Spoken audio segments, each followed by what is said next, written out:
Halo, assalamualaikum, selamat pagi, jumpa lagi bersama saya Bang Bro Channel. Kali ini saya akan proses pasien gurah. Jadi kemarin bapaknya ada sesak, tapi sekarang alhamdulillah sudah sembuh sesaknya.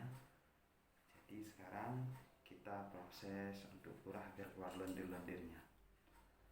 Kayak seperti batuk, asam lambung naik, itu kita proses langsung bapaknya. Dan cara prosesnya gimana? Ini langsung kita proses pagi ini. Mudah-mudahan setelah kita gurah proses, bapaknya lebih cepat sembuh, lebih cepat proses. Jadi dalam arti kata lebih cepat mengeluarkan lendir-lendirnya, begitu ya. Kita ikuti.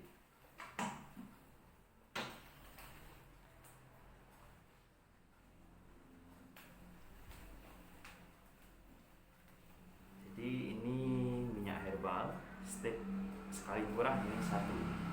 Jadi ini satu kita proses biar cepat langsung keluar dahak dan lendirnya gitu ya. Ini minyak gurah herbal. Nanti setelah saya masuk, bapak langsung di dalam ditelankan ya, hidung kiri mulut ya, ke atas sedikit, naik ke atas lagi. Enggak, bapak naik ke atas gitu lagi. Oh, ambil dan gurah buang di sini ya.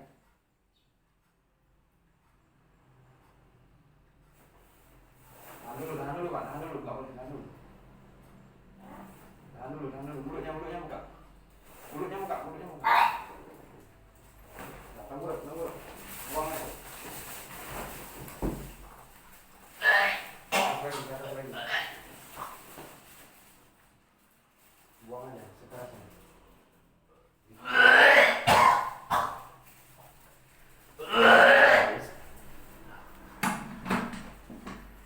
Jadi ini sudah habis, bapaknya sudah kita suruh tidur, kumpul, langsung kita proses gurah. Jadi bapaknya langsung membuangkan lendir-lendir kotoran di bagian paru-paru dan kotoran gitu ya, dahaknya ya.